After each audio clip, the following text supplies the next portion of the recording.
Si tienen una Biblia, me gustaría que fueran a ella al capítulo número 16 de Mateo. Mateo 16, y vamos a leer un versículo nada más, porque es el versículo que nos lleva a la conversación de esta mañana. Si están visitando esta mañana y es la primera vez que están con nosotros o segunda vez, y a lo mejor todavía están tratando de figurar cómo funciona esto aquí en esta iglesia, somos obviamente First Baptist, aquí en la ciudad de Pharr, y tengo la oportunidad, el privilegio de comunicar la palabra de Dios casi todos los domingos del año. Hay algunas excepciones en las cuales tenemos también predicadores invitados. Mi nombre es Vidal y me encantaría conocerles personalmente, me encantaría saludarles, si acaso es que otra vez son nuevos aquí en nuestra comunidad.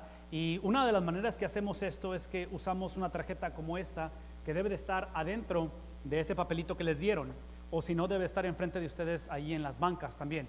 Así es que háganos el favor de llenarla, comuníquenos, déjenos saber que están aquí y permítanos conocernos por un momento. Mencioné que estamos en la ciudad de Pharr porque yo en lo personal, mi familia y yo, mi esposa y mis 3 hijos, vivimos en la ciudad de Mission. Algunos de ustedes son de Mission, algunos de ustedes les gustaría vivir en Mission, algunos de ustedes dejaron a Mission tiempo atrás y se vinieron para este lado, pero Mission tiene ciertas peculiaridades que son diferentes a las demás, obviamente. Y parte de lo que quiero que hablemos esta mañana, are you guys ready for my PowerPoint? Parte de lo que quiero que hablemos es it's not working. Es que platiquemos un poquito acerca de estas cosas que lo hace diferente a Mission, porque hemos pasado como unos 3 días, 3 días, no recuerdo, sin internet en la casa. Y ustedes saben que el internet hoy en día no es tanto un lujo, es una necesidad. Y se convierte en una necesidad casi como el aire que necesitan los pulmones cuando tienes 3 hijos adolescentes en casa. Y si no hay internet es un problema serio. El no tener internet en un hogar con 3 adolescentes expone la disfuncionalidad de la familia. Así es que somos una familia muy disfuncional en ese sentido. Pero hemos estado por muchos años ya, y yo sé que esto va a describir qué anticuados somos o qué baratones somos, pero realmente no éramos baratones, nada más que no hicimos las cosas correctamente. Pero por muchos años hemos tenido lo que se le llama DSL, que es la internet a través de lo que es la línea de teléfono. Entonces, obviamente no ha sido la mejor o la más efectiva, pero recientemente vino la luz y la revelación y nos movimos a internet por cable. Así es que ya avanzamos, ya nos llegó la civilización a casa. El problema es que cuando nosotros nos quedamos sin internet de DSL y cuando tratamos de hacer el contrato con internet por cable, hubo una complicación en esta nueva experiencia, de tal manera que nos quedamos bailando al final de la historia, ni una ni otra, y por eso hemos estado sin internet. Entonces, a raíz de ello, el viernes en la noche me hablan por teléfono de la compañía de internet por cable y me dicen su cita está para el miércoles, este miércoles que viene a las 10 de la mañana o no sé qué, pero dice la señorita, hay una oportunidad de que el técnico vaya sábado ayer y les conecte, están disponibles, esto es viernes en la noche. Le digo, sí, claro que sí, mándalo. Entonces llega a las 3 de la tarde, entra a la casa y empieza a checar la casa y dice, ok, vamos a ver por dónde la ponemos y todo esto, y se sale al patio y checa el patio y dice, el medidor o el receptor, no sé cómo se le llama, pero lo que ellos ponen está en el terreno de mi vecino hacia atrás a la derecha, no el de atrás, pero el de la derecha. Entonces tengo que ir a conectarlos de ahí para que alimente a ustedes. Entonces se va, da la vuelta a la cuadra, va para allá, regresa y me dice, no contesta nadie. Así es que tenemos que hacer reschedule. Y me le quedo viendo y le digo, ¿estás seguro que no hay nadie? ¿Tocaste fuerte? Nada, no se ve movimiento. No, estuve ahí tocando, fui con los vecinos de 2 casas después porque estaban afuera, les pregunté y no saben, no hay ningún carro afuera. En fin, reschedule. Y estoy tratando de negociar con el chavo, le digo, oye, que te vas a ir muy lejos porque al rato voy y checo a ver si llegan, puedes regresar, porque ya para este tiempo ya tengo su número de teléfono, porque me había hablado a mí directamente él de su teléfono cuando venía para pedir dirección, cómo llegar a la casa, y estoy tratando de negociar, y me dice, no, sí, háblame, mira, aquí voy a andar, y que no sé qué. Y tan pronto se va, salgo yo al patio, me subo hay un transformador en la esquina del patio, me subo para ver el terreno del vecino, no el de atrás, el de al lado, y ahí está la cosa esa, la estoy viendo. Y me doy cuenta que el vecino, porque en Misión antes, cuando recién llegamos, hace 9, 10 años, estaban los famosos alleys. ¿Saben qué es un alley? Ese es el pasillo ese que está entre terreno y terreno, que típicamente en aquellos tiempos por ahí ponía uno la basura y por ahí pasaba el camión de la basura. Ok, en Misión la gente lo que hizo, y lo hizo mi vecino, es que literalmente quitaron el alley y movieron su cerca y la pegaron a la mía. Entonces el terreno de ellos creció porque se comieron el alley, se comieron el pasillo ahora. Entonces, a raíz de ello, ahora esos medidores están en los terrenos. Entonces lo estoy viendo y me doy cuenta que no hay nadie en el terreno. Pero cuando veo el terreno de mi vecino, el que está atrás de mí, y veo su portón que él movió, veo la cerca, me doy cuenta que él hizo una puerta que va al alley. Entonces, en ese rato agarro el teléfono, le hablo al chavo y le digo, oye, pasa esto, hay un portón. Si regresas y le dices al vecino mío de atrás, si acaso están, a lo mejor puedes entrar por ahí y entrar a conectar. El chavo se regresa, el chavo regresa a mi casa y me dice, ahí está el Señor. Y luego, no me deja entrar. Y digo, ¿cómo que no te deja entrar? Dice, no, es que le expliqué lo que necesitamos hacer, entrar por su terreno para entrar al alley, a la parte de atrás, y no me deja entrar. Le digo, ¿estás seguro? Dice, sí, me dijo que no va a entrar. Y le digo, ¿legalmente puede hacer eso? Dice, pues es que es su terreno. Le digo, pero no hay manera que hablemos, ¿no? Inclusive le digo, mira bien. Y nos subimos y le digo, ahí está, míralo. Y yo así como diciéndole, pues vamos a brincarnos la cerca. Y me dice, se me queda bien y me dice, no me puedo brincar porque si yo me lastimo, la compañía no me cubre, no nos permiten hacer eso. Entonces, con el dolor en mi corazón, lo veo irse otra vez. Y digo yo, pero ahí está, míralo, lo estamos viendo de aquí, está ahí. Y me dice, reschedule. 2 minutos después me habla la máquina famosa de la compañía y me dice, le hablamos para decirle que su cita es para el jueves a las 10 de la mañana, y le colgué a la mugrosa máquina. No quiero escuchar jueves porque ahí está la cosa esa. Entonces, lo que me di cuenta y lo que me hizo recordar esa experiencia es que inevitablemente todos sin excepción, ya sea vecinos, parientes, iglesia, comunidad, estamos interconectados. Inevitablemente las decisiones que tomamos, para bien o para mal, afectan a otros. Porque por un lado, a los vecinos que tienen ese medidor en su casa, se les ocurrió no estar cuando vino el técnico. No estaban. Y luego al vecino que está detrás de mi casa estaba, pero se le ocurre no abrir su terreno. Entonces, ambas decisiones me afectaron, ¿verdad? Ahora, ninguno de los vecinos sabe que soy pastor, el técnico sabe que soy pastor, así es que tuve pensamientos que no son de pastor en contra del vecino, ¿verdad? Pero eso es aparte, ya pedí perdón y el Señor me ha perdonado por los pensamientos que tuve por no haber dejado al técnico entrar a su terreno para que conecte mi internet. Entonces, esta mañana estamos aquí porque hemos estado hablando de los valores de la iglesia. Y allí en sus boletines, otra vez pensando en lo que les dan, el segundo de los valores es la cuestión de amar a otros. Y eso implica la interconexión que hay de unos con otros. Que inevitablemente, si este es un valor, lo cual la Biblia enseña que es algo inevitable que todos tenemos que hacer, lo que vamos a hacer esta mañana es hablarlo, procesarlo a través de los lentes, a través de la experiencia de Cristo, porque una vez más, si no hay excepción de personas y todos estamos interconectados de una otra manera, ¿por qué no hacerlo correctamente? Inclusive, en un contexto como Mateo capítulo 16, que es donde estamos, ahí hemos estado por las últimas semanas, Mateo 16 está dándonos un contexto de interconexión, para bien y para mal.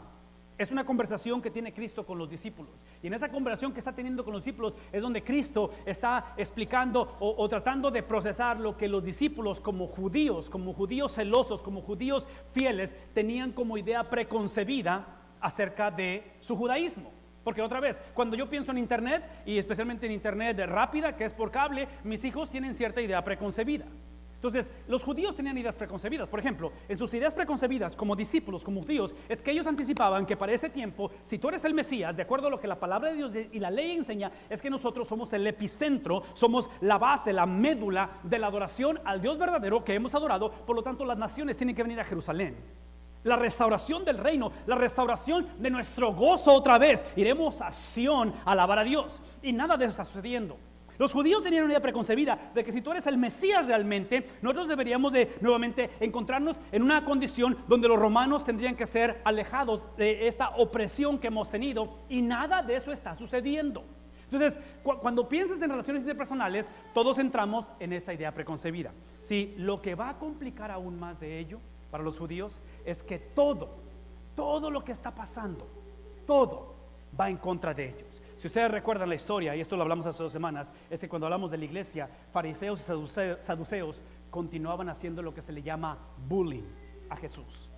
Inclusive los discípulos se han convertido en lo que llamamos loners, se han convertido en personas que están completamente desconectadas, donde los discípulos, recuerdan esto, los discípulos habían visto que multitudes seguían a Jesús. Y ya para el capítulo 16 de Mateo, ya literalmente Jesús viene descendiendo y va rumbo a Jerusalén. ¿Para qué? Para literalmente ser ejecutado. Y aquel que le seguían las multitudes y que lo querían coronar rey, en este momento, solos. Entonces, al parecer, todo lo que está sucediendo va en contra de que lo que ellos asumían que debía haber sucedido, sucediera. Inclusive, esto lo vamos a hablar dentro de 2 semanas, pero el capítulo 16 de Mateo, al final, es cuando Jesús, no solamente las cosas están complicando, pero Jesús continúa este mensaje donde dice: tengo que ir para ser ejecutado.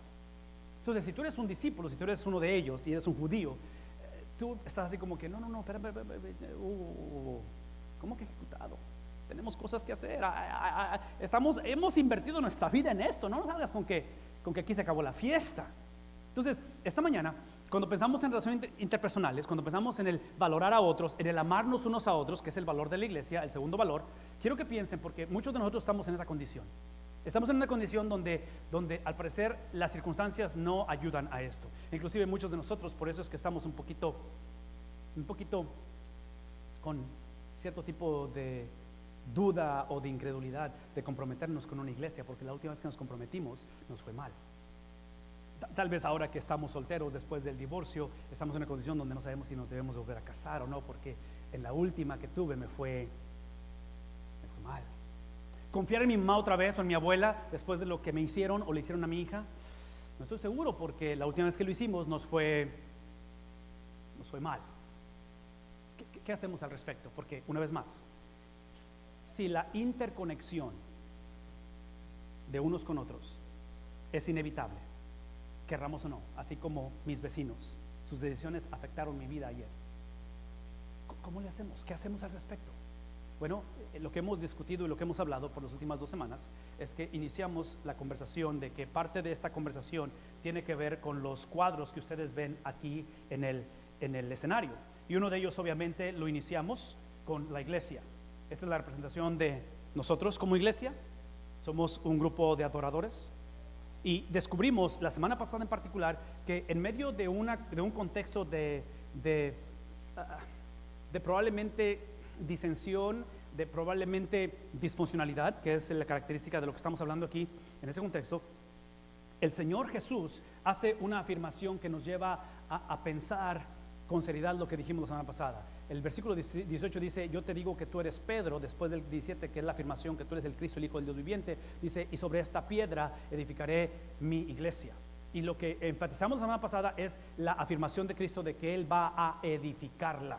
Él no dice sobre esta afirmación o sobre esto que dijiste, Pedro, es que ustedes edificarán mi iglesia, o tú, Pedro, la vas a edificar, o eventualmente se va a edificar sola. Cristo dice: yo la voy a edificar. Entonces la semana pasada hablamos de la certidumbre que Él trae, y por eso presentamos cuadros en los cuales habla de un amanecer, de un atardecer, que son ciertos. La naturaleza misma nos muestra que esta tarde, a menos que Cristo venga por segunda vez, pero esta tarde veremos un atardecer. Esta mañana mis hijos y yo salimos de la casa como a las 6:45 de la mañana, y digo mis hijos y yo, Rebeca, Saraí, Josué, y vimos el amanecer. Hay una certidumbre de que estas cosas van a suceder. Bajo esa certidumbre es que entendimos la semana pasada, que fue el primer valor, es que la manera de poder, por favor escuchen, la manera de confiar en la certidumbre, la certeza, cuando Cristo establece algo como decir: yo edificaré, lo cual 2000 años después, aquí estamos, ¿verdad? Se ha cumplido.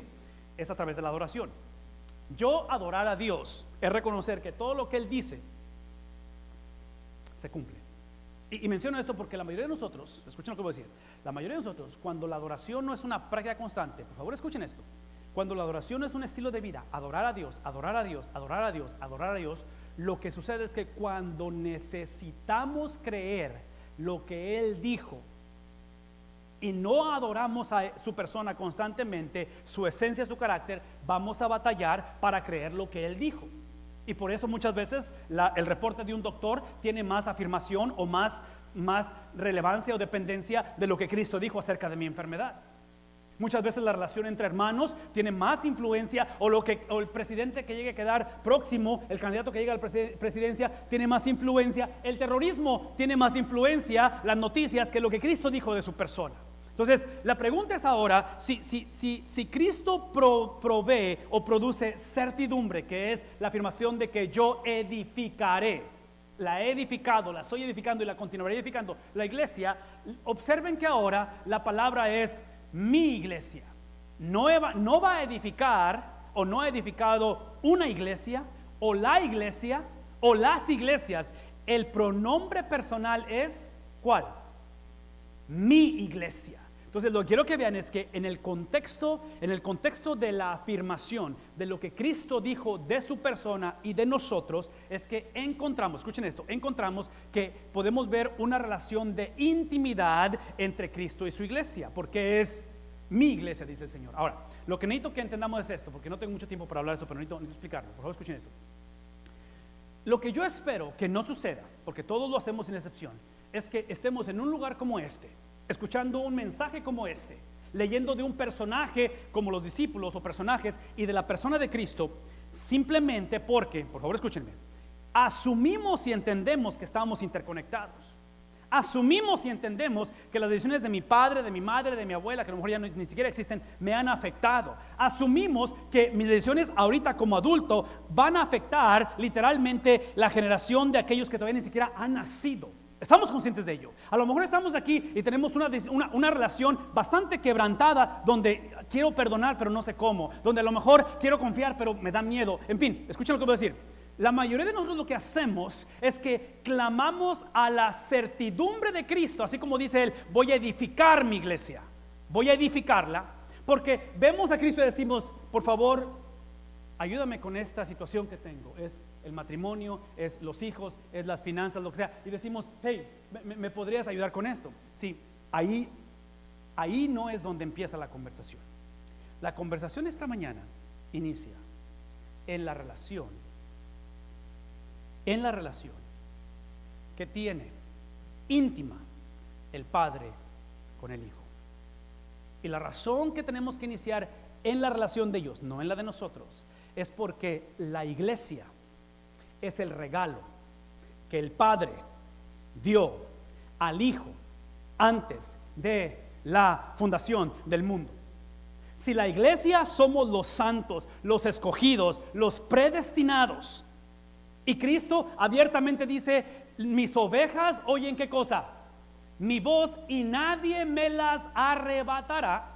No está hablando de esa certidumbre de que en inglés decimos once saved, always saved, lo que llamamos la perseverancia del cristiano, de que ya tan pronto sea salvo, nunca pierde la salvación. Sí, no estamos hablando de eso porque somos buenos, porque dejamos ciertas costumbres, porque ahora abrimos a la iglesia, porque el Señor nos ha rescatado. Sí, la razón que podemos descansar en la promesa que las ovejas oyen la voz de su pastor y nadie las arrebatará, es simplemente porque el Padre le dio al Hijo esas ovejas. ¿Y quiénes somos? Somos nosotros. Entonces, esta mañana, el segundo valor no inicia en la necesidad que tenemos de que yo tengo necesidad, porque inclusive no les dije esa parte de la historia. En la tarde, porque me eché varias vueltas a la manzana para ver cuándo llegaban los famosos vecinos que no estaban ahí, finalmente llegaron. Y fui, toqué y abrieron y empecé y les dije: ¿qué onda? Mira que soy fulano de tal, bla, bla, bla, bla, bla, y todo eso. Jueves 10 de la mañana van a estar aquí. Esa fue la pregunta. Oh, sí, aquí estoy, que no sé qué. Y digo: ok. Ahora, yo tengo toda la esperanza de que este jueves, cuando llegue el técnico y toque a la puerta de ellos, alguien abra esa puerta. Porque si no hay nadie en la casa, cuando el técnico llegue para conectar la internet, ¿qué va a pasar? Va a haber un 1-800 que se va a aparecer en mi celular. Y cuando yo vea ese 1-800 me voy a sentir mal. Porque esa máquina va a decir, su cita ha sido puesta ahora para el próximo martes, a no sé qué hora. ¿Sí me explicó? O sea, en otras palabras, lo que yo no puedo hacer es buscar a Dios para que los vecinos estén a las 10 de la mañana el jueves, porque me conviene que estén ahí. ¿Sí me explicó? Yo tengo que buscar a Dios porque la relación entre el Padre con el Hijo produce que ahora yo soy un regalo del Padre al Hijo. Y aquí es donde tenemos que hablar de esto. No solamente la Biblia explica que la iglesia es el regalo que el Padre le dio al Hijo antes de la eternidad, pero ¿saben qué es lo que implica? Y aquí no tenemos que hablar de esto. Es que ahora nosotros, entre nosotros mismos, somos un regalo a cada uno mutuamente. Y otra vez, yo sé que muchas veces no nos sentimos que somos un regalo, ¿verdad? Muchas veces queremos regalar el regalo. ¿Quién se lo lleva? Porque ya no lo aguanto. Lo podemos cambiar el regalito. ¿Sí me explico? Porque decimos, es que esta hija no me hace caso, es que esta iglesia nomás no, o sea, vengo y, en fin, ¿sí me explico? O sea, ¿qué hacemos en este contexto? ¿Cómo llevamos eso? Porque parte de la historia es que tenemos que entender esto. Si no entendemos que somos un regalo del Padre al Hijo y somos un regalo el uno al otro, mutuamente, lo que va a suceder es que si se pone a pensar en la historia de cómo inicia la creación, encontramos el antídoto a lo que se llama la autonomía. ¿Sí? Una vida autónoma es aquella que literalmente dice, yo no necesito de nadie, es mi propia vida. En inglés usaríamos la clásica frase, es nobody's business. ¿Saben de qué estoy hablando?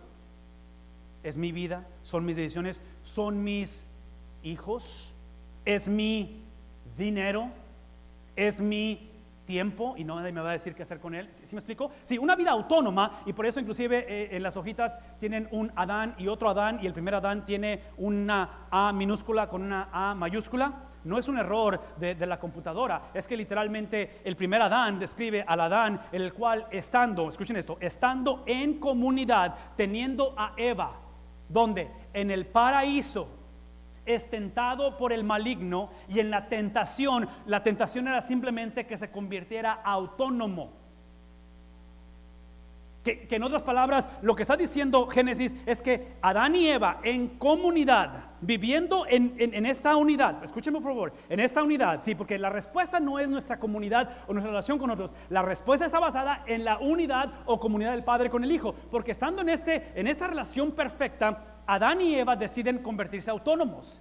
Y lo que quiero decir autónomos es simplemente que ellos deciden que la agenda de ellos es más importante que la de Dios. La serpiente dice, si comes de ello, serás igual a ¿quién? Serás igual a Dios. En contraste, el segundo Adán, su nombre es Cristo, no estaba en comunidad, estaba solo al principio de su ministerio en el desierto. ¿En qué condición? 40 días, 40 noches, ¿haciendo qué? Orando y ayunando. Paraíso, desierto. Abundancia, desolación. Compañía, solo. Y la misma serpiente se le aparece a Cristo y lo tienta para exactamente lo mismo. Vamos a crear una agenda nueva a la agenda que Dios te ha dado. Y si tú te postras y me adoras, yo te voy a dar lo que el Padre ha prometido, nada más que sin el sufrimiento. ¿Y qué es lo que hace Cristo? Resiste al enemigo. Entonces, por favor, escúchenme. La clave no es tanto la comunidad, es importante la comunidad, pero la clave está en la agenda del Padre, que está basada en el amor que tiene el Padre para con el Hijo, y en ese amor, en esa comunidad es que la iglesia nace. Ahora, esto es de suma importancia porque tal vez una mañana como esta muchos decimos, bueno, está bien la historia y me gusta lo que estás diciendo, o a lo mejor no sé, pero ¿qué sucede cuando tú quieres hacer las cosas correctamente y tienes a alguien como una persona a tu lado, o alguien que ha tomado decisiones que te han afectado y ahora la comunidad o la imagen de Dios se ha obstaculizado, se ha nublado? ¿Sí? Cuando ustedes piensan en la vida del hijo pródigo, por ejemplo, esa autonomía, y aquí están los indicios de la autonomía, se convierte en individualismo. Por eso yo he enfatizado mucho esto, que la vida con Cristo La vida en la cual adoramos la certidumbre de la esencia de Cristo, basado en el contexto de iglesia, el entender que lo que Cristo ha dicho es cierto. Sí, esto solamente se vive, véanme tantito, personalmente, no individualmente. No hay manera que tú me puedas decir que tú has creído en la certeza de lo que Cristo ha dicho si estás viviendo tu vida solo. Si estás batallando para hacerte miembro de una iglesia o pasar por la pila bautismal para unirte a este peregrinar juntos, para que juntos podamos entender eso. Sí, porque en la historia del hijo pródigo, observen lo que sucede. En la historia del hijo pródigo, observen cómo es que el hijo pródigo tiene cierta conducta cuando está con la familia, pero tan pronto se desconecta de la familia y empieza a vivir su vida individual, él, como luego decimos, sacó el cobre y su depravación es profunda. ¿Cierto o no es cierto? En otras palabras, cosas trágicas suceden cuando vivimos de esa manera. Sí, inclusive por eso regreso a Cristo. Cuando Cristo está solo, como el hijo pródigo, pero el hijo pródigo está solo porque quiso. Sí, Cristo está solo en el desierto porque dice la Biblia que fue traído por el Espíritu Santo. Él adoptó, él cedió, él vivió la agenda del Padre aún en soledad. Ahora menciono esto porque muchos estamos en este lugar y muchos, escuchen lo que voy a decir, muchos podemos potencialmente ahorita en este momento sentirnos solos. Muchos podemos estar en matrimonios en los cuales hemos perdido la comunidad, donde literalmente lo que estamos haciendo es criando hijos, donde literalmente lo que hacemos es simplemente pagar biles, donde literalmente venimos a la iglesia porque hay que venir a la iglesia, pues, o sea, y aparte pues ya se acabó casi se acaban los juegos de la NFL, entonces ya no hay mucho que hacer en la casa. Sí, escuchen lo que les voy a decir. Independientemente de que tú estás en este lugar y te sientes solo o sola, eso no es excusa para caer en una condición como la del hijo pródigo, porque inclusive, escuchen esto, nada de esto va a excusarnos porque, otra vez, pensar en esta mañana que a lo mejor tú y yo nos identificamos con el hijo pródigo, que a lo mejor las cicatrices del corazón son porque no escuchamos consejo de nadie, porque confiamos o nos apoyamos en nuestra propia prudencia, porque nos hicimos literalmente soberbios como el hijo pródigo. ¿Qué si a lo mejor alguno de nosotros estamos aquí y somos como el hermano del hijo pródigo, que nos sentimos o nos sentimos la víctima de la historia? ¿Recuerdan el hermano del hijo pródigo? ¿Qué es lo que le dice al padre?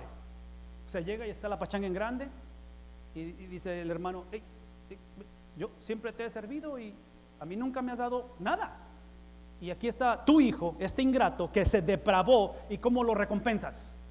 ¿Cómo lo castigas? Con una recompensa, ¿verdad? Entonces nos sentimos como víctimas, que decimos: es que yo traté, es que yo di, es que yo quise, y mira cómo quedó el asunto. Pero que sea, a lo mejor somos la tercera persona de la historia y somos el padre.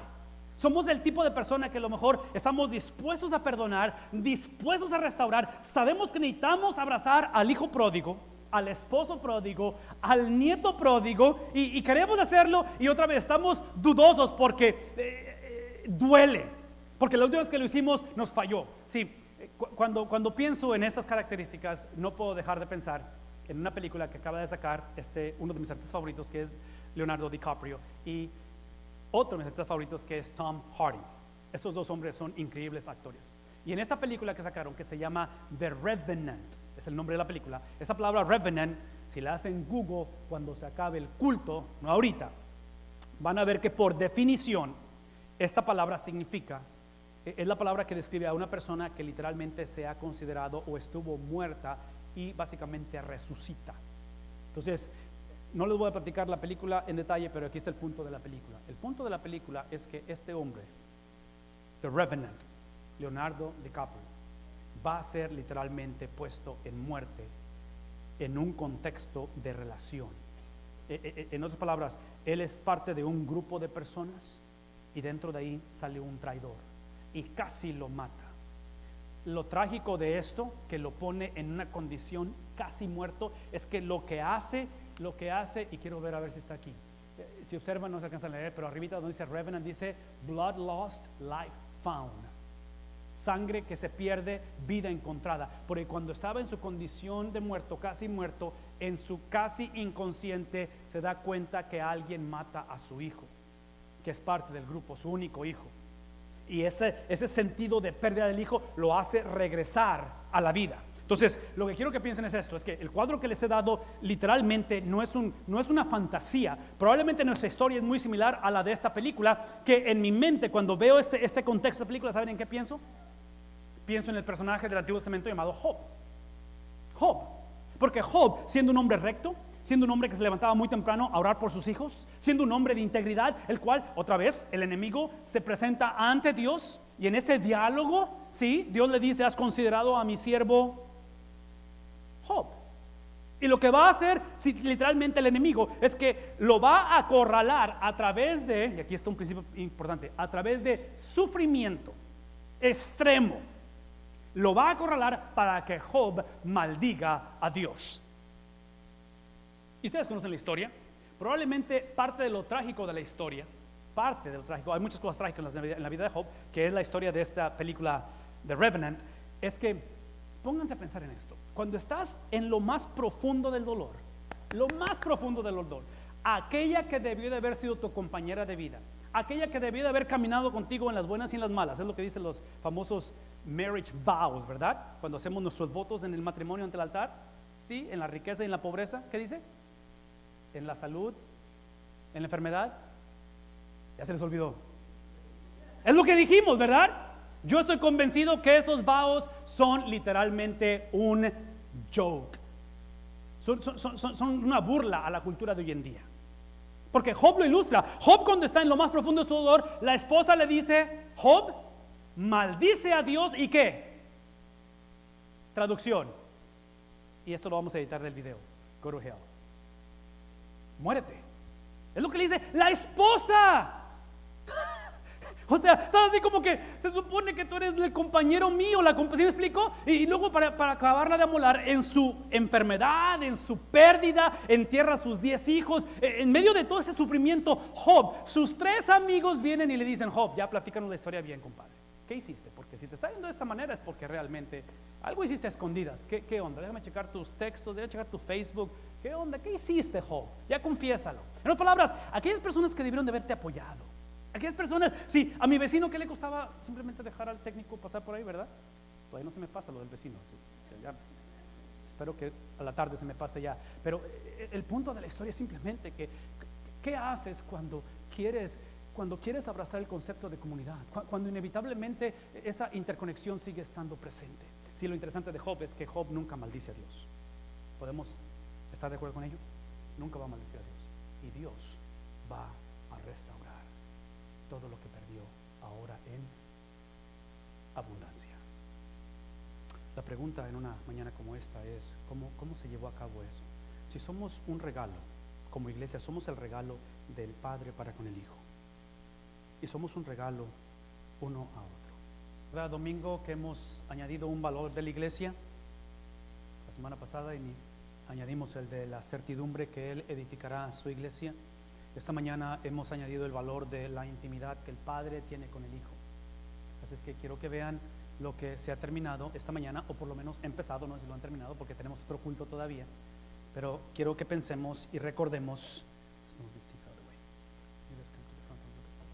Quiero que vean la representación de esa relación del Padre con el Hijo, y que esta mañana, conforme ustedes han participado de estos elementos, quiero que salgamos de este lugar recordando que aun cuando nuestras relaciones interpersonales puedan verse como esto, quebrantado, sangre derramada, doloroso, la esperanza no es tanto que te vas a llevar un día bien con otros, que espero que suceda y vamos a orar por eso ahorita, pero es que esta relación del Padre con el Hijo es eterna y podemos basar nuestra vida en lo que ellos